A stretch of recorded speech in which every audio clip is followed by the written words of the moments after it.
Hello champions, welcome to your own channel English and GK by Vinod sir. और आज आपके साथ हम देखेंगे कैसे फ्यू वर्ड्स में, कुछ शब्दों में हम ऐसा इंप्रेसिव और हाईली स्कोरिंग एप्लीकेशन लिखते हैं जो 2026 के सभी एग्जाम्स में, बोर्ड एग्जाम्स में तो पूछना ही है। It is compulsory to be asked in coming your exams, right. तो आज का टॉपिक क्या है? आज का टॉपिक है हमारा application for arrangement of evening games. मतलब आप स्कूल के प्रिंसिपल को लिख रहे हैं कि डियर सर, आप मेरे स्कूल के कैंपस ग्राउंड में शाम के समय कुछ खेलों की व्यवस्था कर दीजिए। इसको कैसे करेंगे?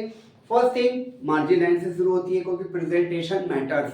प्रेजेंटेशन लैंग्वेज की सोल है, राइट। कॉपी चेकर साइकोलॉजिकली सबसे ज्यादा प्रेजेंटेशन से इंप्रेस होता है, ये मैं बाकी वीडियोस में भी बता चुका हूं। तो सबसे पहले what you have to do, आपको सबसे पहले एक प्रॉपर मार्जिन लाइन देना है। मार्जिन लाइन कैसे देना, that I am telling you on the board.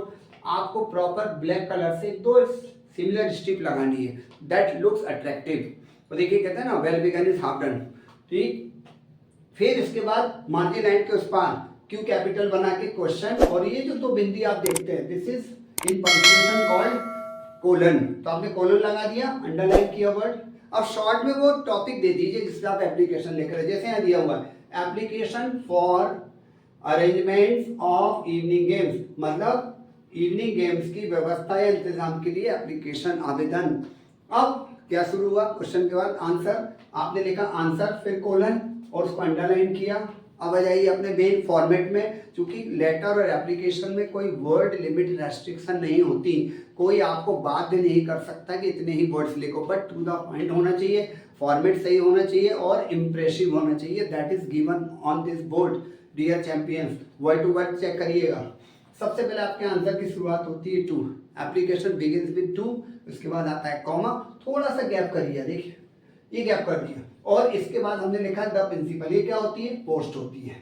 Post जिस अधिकारी या जिस व्यक्ति को आप लिख रहे हैं, एंड पोस्ट हमेशा कैपिटल लेटर से आती है, जैसे पी लिखा हुआ है, और आर्टिकल आता है the, and so keep in touch. आपको हमेशा पोस्ट के पहले द लगाना है और उसकी फर्स्ट लेटर कैपिटल, PRINCIPL। इसकी याद रखना, क्योंकि एक और वर्ड है प्रिंसिपल, क्योंकि कई बार बच्चे ये वाला लिख देते हैं, और ये प्रिंसिपल का मतलब होता है थ्योरी, कॉन्सेप्ट, हाइपोथेसिस, सिद्धांत। तो ये नहीं करना है, सही स्पेलिंग लिखना है। उसके बाद उस ऑर्गेनाइजेशन स्कूल का नाम है, जैसे हमने दिया SN inter college.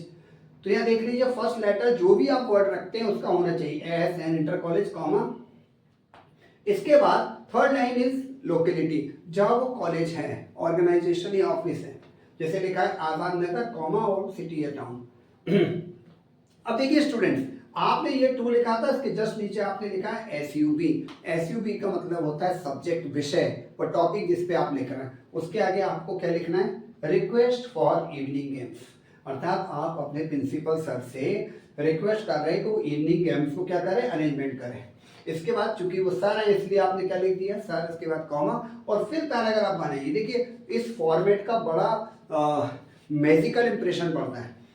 Sir, most respectfully, मतलब बड़े आदर या सम्मान से, आई बैक टू से, मैं विनम्रता पूर्वक कहना चाहता हूं, दैट आर क्लास, जो भी आपकी क्लास है वो मेंशन करना जरूरी नहीं है, इज ईगर, उत्सुक है, चाहती है, क्या चाहती है? टू प्ले क्रिकेट, क्रिकेट खेलना चाहती है, लेकिन कहाँ खेलना चाहती है? इन दी इवनिंग टाइम, शाम के समय। आपका स्कूल शाम के समय तो खेलेंगे बेटा आप champions. In are school ground, school ground में शाम को क्रिकेट खेलना चाहती है। अब इतना हो गया, आपने मेन टॉपिक बता दिया। अब आपका दूसरा पैराग्राफ शुरू हो गया, उतने ही डिस्टेंस से हुआ है, ठीक। सी द फॉर्मेट, आई मतलब मैं, देयरफॉर मतलब इसलिए, रिक्वेस्ट यू आपसे निवेदन करता हूं, टू मेक अरेंजमेंट आप इंतजाम करवा दीजिए, व्यवस्था करा दीजिए, ऑफ इवनिंग गेम्स शामकालीन खेलों की, फॉरस मीन्स हमारे लिए, स्टूडेंट्स के लिए। फिर एक छोटा सा पैराग्राफ जो बहुत इंप्रेस करता है, क्योंकि कहते हैं ना all is well if ends well, अंत वाला तो सब वाला।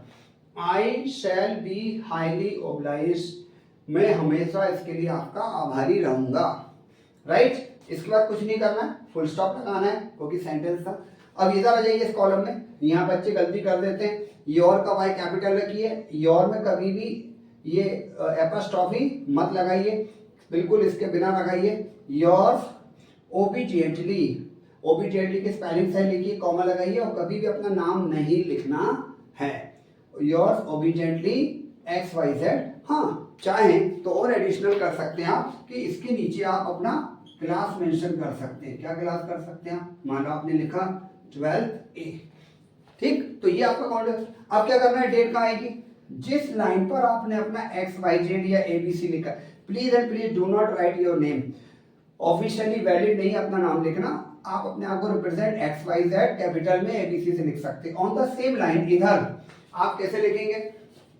देखिए आपने लिखा डेट, डेट एंड नहीं करना, DATE ये कोलन लगाया और जैसा डेट बोली जाती है वैसा लिखिए 20 नवंबर 2025 full stop. So dear student, इस तरीके से इन फ्यू वर्ड्स आप 9th 12th और इवन ऑनवर्ड्स एग्जाम्स के लिए एक impressive highly scoring application in English अपने एग्जाम्स के लिए तैयारी कर सकते हैं। पसंद आया हो तो चैनल को लाइक करिए, शेयर करिए, सब्सक्राइब करिए। All the best, God bless you.